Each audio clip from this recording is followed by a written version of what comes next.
Cette semaine, j'ai sorti mon premier portrait documentaire et je me disais ça pouvait être super sympa de vous partager un peu l'envers du décor, comment je me suis organisé au niveau de la pré-production, au niveau du tournage, mais aussi une toute partie montage. Alors prends-toi un petit café, une boisson chaude, mets-toi à l'aise parce que cet épisode risque d'être un peu plus long que d'habitude.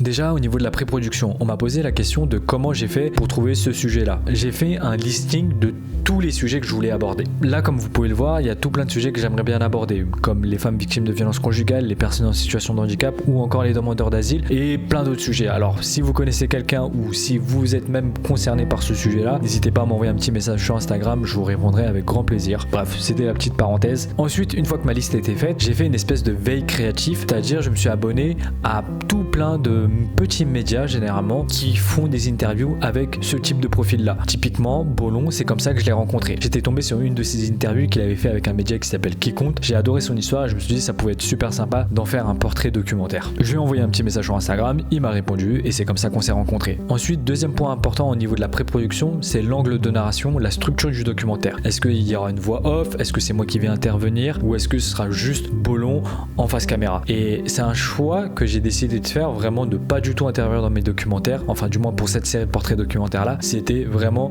la personne. Je reviens sur le nom de cette série de documentaires, Ito l'humain. Du coup, je voulais vraiment pas dénaturer le propos, le but c'est vraiment de faire un portrait de la personne. Ensuite, deuxième point, toujours au niveau de la structure du documentaire, c'est comment j'allais raconter son histoire. Typiquement, je sais pas si vous avez regardé mon reportage que j'avais fait sur Inde, une militante soudanaise. Pour ce projet-là, j'avais fait une interview avec des plans d'illustration, plus extraits de médias, de chaînes d'infos pour illustrer un peu ses propos par rapport à ce qui se passe au Soudan. Sauf que là, ce genre de format, j'ai plus trop envie de le faire parce que je trouve que ça ressemble trop à un travail journalistique et du coup, je ne suis pas journaliste. Ensuite, je me suis dit, je vais me rapprocher d'un travail un peu plus filmmaker en inspiration. Je pense à Danny Grievitz ou à Ben Faris, je kiffe énormément leur travail. Ils font des documentaires très rythmés, très dynamiques. Sauf qu'au final, j'avais commencé à faire une version un peu de ce style-là, mais j'étais pas du tout fan du résultat parce que je trouvais que ça dénaturait un peu ses propos. C'était limite too much. Je me suis rendu compte que ce genre de documentaire très rythmé, c'est-à-dire interview plus plan un peu plus rythmé, plus un nouveau plan d'interview, plus voix off, ça matche bien avec par exemple l'univers sportif. Mais un documentaire sur un sujet aussi lourd que le parcours migratoire qu'a fait Bollon, je trouvais que ça cassait le rythme. Enfin, c'est pas que ça cassait le rythme, mais ça cassait un peu son récit. Je trouvais ça dommage de partir sur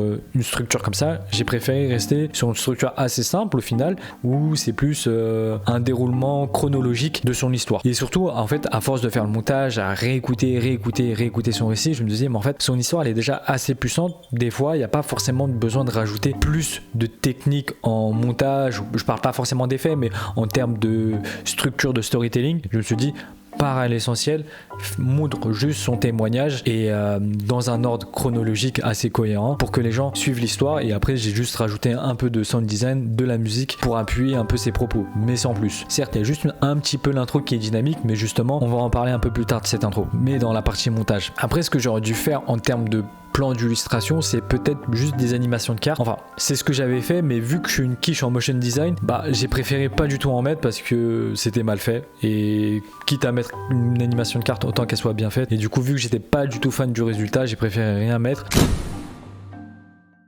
Ça, c'était pour la partie pré-production. Maintenant, je vais vous parler du tournage. En soi, c'était rien de compliqué. J'ai fait 1 heure d'interview. Et ça, c'était sur un jour. Et une autre journée où justement, il y avait son événement talent caché qu'il voulait mettre en avant. Du coup, je me suis dit, ça pouvait être super sympa parce que j'allais avoir de belles images ce jour-là. Le deuxième jour de tournage, c'était plus servi du coup pour les plans d'illustration. Au niveau de l'interview, j'ai totalement merdé, faut le dire. Il faut savoir que j'ai 2 caméras. La Sony FX30 qui est en train de me filmer là et une Sony A6500 qui sert de caméra B. Et je sais pas pourquoi. Il y a une règle de base quand on fait ce genre d'interview avec 2 caméras, c'est que on met une caméra de face ou légèrement de profil. La caméra B, elle doit être toujours côté ombre pour justement avoir ce look interview Netflix. Typiquement, là, si je fais une interview face caméra, là, vous avez la caméra en face et la seconde caméra, elle doit être de ce côté-là, côté ombre. Sauf que, je sais pas pourquoi, en installant mon matériel, en parlant, j'ai mis la caméra côté visage éclairé. Et c'est au bout de 10 minutes que je me rends compte, je fais... mais pourquoi j'ai mis la caméra de ce côté?